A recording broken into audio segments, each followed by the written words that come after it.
కాదు విష్ణుప్రియ అంత మార్క్గా ఆడట్లేదని ఫ్యాన్స్ బాధపడుతుంది, మీరు ఏమంటారు? ఆడట్లేదు అని అంటే తను కంప్లీట్లీ ఆర్గ్యుమెంటల్ స్కిల్స్ ఎంటర్టైన్మెంట్ మీద మాత్రమే చూపిస్తుంది. తను ఇంకా టాస్క్ పరంగా రాలేదన్నది నా ఫీలింగ్. ఈసారి ఎవరు గెలుస్తారు అనుకుంటున్నారు మీ సిచ్యువేషన్? నా పరంగా అయితే నిఖిల్ అని నేను ఇఫ్ ఆయన సోనియాని పక్కకు పెట్టి మళ్ళీ ఆయన బ్యాక్ అప్ చేసుకుంటే నిఖిల్. నాగమణి కంటే సేమ్ పల్లె ప్రశాంత్ లాగా ఆడుతున్నాను, మీరేమంటారు? అది ఓన్లీ నామినేషన్స్ వరకు వచ్చేసరికి నాకు అది అనిపించింది. After nominations he changed his behaviour. ఈ సీజన్ అంత ఇంట్రెస్ట్ ఉందా అమ్మా? అంటే మిగతా సీజన్స్తో పోల్చుకుంటే నాకు అనిపించట్లేదు. బట్ ఫ్యూచర్ వచ్చే టాస్క్లను బట్టి చూస్తే మేబీ అమర్దీప్ మిస్సెస్ వస్తారు అంటారు, వైల్డ్ కార్డ్ ఎంట్రీ వస్తే బాగుంటుందా, మీరేమంటారు? అమర్దీప్ మిస్సెస్ తేజస్విని కూడా మేబీ ఇట్స్ ఓకే, అంటే బాగుంటుందేమో అకార్డింగ్ టు అమర్దీప్ ఇచ్చే టిప్స్ కానీ అండ్ ఆల్.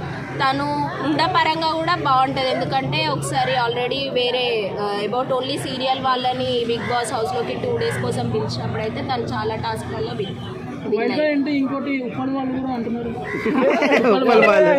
నాకంత okay, thank you madam, thank you.